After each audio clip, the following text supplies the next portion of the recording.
Hello, welcome to another edition of Only in Illinois, your weekly video recap from Reboot, Illinois. I'm Madeleine Doubek here with Matt Dietrich, and this week we thought we'd give you a primer on two of the more complicated stories making waves in the race for governor. In the world of campaign advertising, everything is simple and obvious. Unfortunately, in the real world, things aren't so simple. In the Illinois governor's race at the moment, there are two dominant themes. The campaign of Republican candidate Bruce Rauner says Governor Pat Quinn in 2010 secretly released violent criminals from prison early, including convicted murderers. The Quinn campaign says Rauner's company was caught by the FBI for Medicaid fraud and quotes an FBI press release that names Rauner personally. Those are the campaign world versions. But are they really true?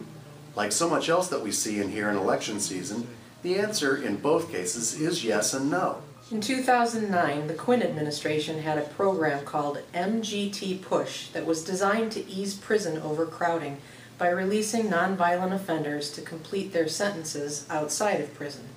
An Associated Press analysis found that while 230 prisoners released under the program had been convicted of violent offenses, none were imprisoned for murder.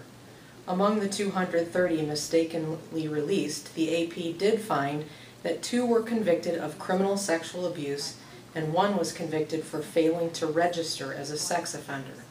38 were imprisoned for domestic battery. Quinn suspended MGT Push shortly after news broke of the mistaken releases. Fallout from MGT Push led to the ouster of the head of the Illinois Department of Corrections and nearly cost Quinn the nomination in the 2010 Democratic gubernatorial primary.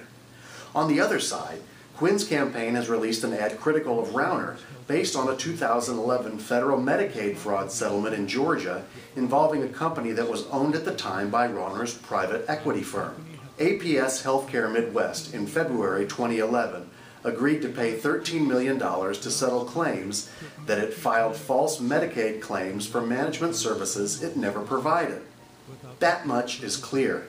What's not so clear is Rauner's involvement. The Rauner campaign says its candidate had no direct role with APS. And while the Quinn ad cleverly implies that Rauner was named in the FBI press release about the settlement, there is no mention of him or any individual officer from APS in the actual document. Both these campaign themes contain bits of truth and plenty of stretches of truth. The real stories behind them are far more complicated than can be explained in a 30-second attack ad. You'll be seeing a lot more of these kinds of ad broadsides between now and November 4th. So remember, you're voting this fall in the real world, where nothing is simple or obvious. That's it for this week's edition of Only in Illinois. Thanks for watching, and we'll see you next time.